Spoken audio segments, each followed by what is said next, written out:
Well, to delve a little deeper into the implications of Sunday's referendum and the reaction to it, we can speak now to Marco Vicenzino, Director of the Global Strategy Project, who joins us now live from London. Thank you very much for being with us here on France 24. First of all, there are calls at this hour for yet more anti-government protests. What makes the opposition think, in your view, that such demonstrations will make Maduro now cave in after weeks of previous unrest that didn't lead to that outcome? Basically, with this referendum, whether can question whether it's legally binding or not, but one thing that's undeniable is that the massive weight and symbolism that this carries politically in Venezuela and also internationally. The fact is that for Maduro, it's his approach to the political situation, to the stalemate, is a zero-sum game, winner take all. The opposition has intelligently and very skillfully tried to prevent violence amongst its own ranks. It's been conducting a lot of these demonstrations peacefully, these protests peacefully. Unfortunately, there's been over 100 dead since they began in April. But the reality of the situation is that as time goes by, the opposition is even garnering support in traditional Chavista bastions of support, particularly in the poor areas. And the violence we see take place yesterday, a 61-year-old woman was killed, was in such a neighborhood.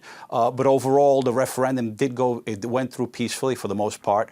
And not only just in Venezuela, but overseas, amongst the Venezuelan diaspora in places like Miami, Madrid, Sao Paulo, people came out in full force. And that over 7 million who voted for the referendum, basically on 3 key points. And it's important to emphasize those 3 points.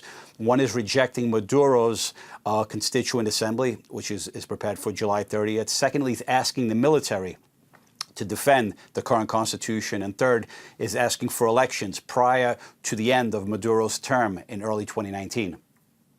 But Sunday's opposition referendum was, of course, purely symbolic. How could opposition parties now use the outcome of that vote to its own advantage? I mean, if you look at it, basically that turnout, that large turnout of over 7 million, to a large extent discredits the move by Maduro to call for a constituent assembly. Remember, what is this constituent assembly?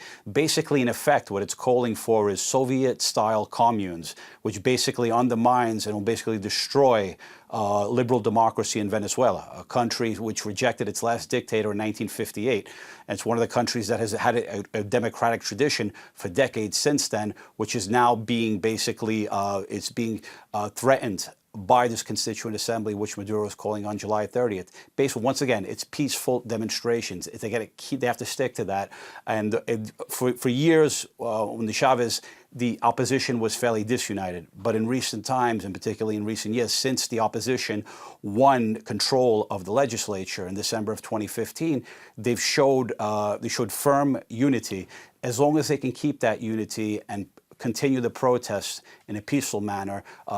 Obviously, Maduro is trying to provoke violence. He would like to use that violence as a pretext to crack down. But it's also just not in Venezuela, but internationally. States of Latin America, of the region, including Mexico, Argentina, all the neighbors in Latin America should be applying much more diplomatic pressure on the Maduro government. It's important. So it's not just a Venezuelan thing. If a dictatorship, if one can say there is a de facto dictatorship in the country, but if Maduro is allowed to succeed in imposing a pure dictatorship in that country through a constituent assembly, that'll be not only just not bad for not negative for Venezuela, but set a negative precedent for throughout the region. So it's a threat to democracy, not just in Venezuela, but all of Latin America. But away from all the protests and the government's reform plans, surely many ordinary Venezuelans are now asking what's being done about the chronic social and economic problems that sparked this whole crisis in the first place. It's an accumulation of years of corruption and economic mismanagement. It's not something that happened overnight. In recent years, there's been a series of protest movements. The most recent one began in April of 2017. So if you look at ordinary people, these were people, many of them who originally supported Chavez, supported the Chavista revolution. Those are the ones that now are on the front lines.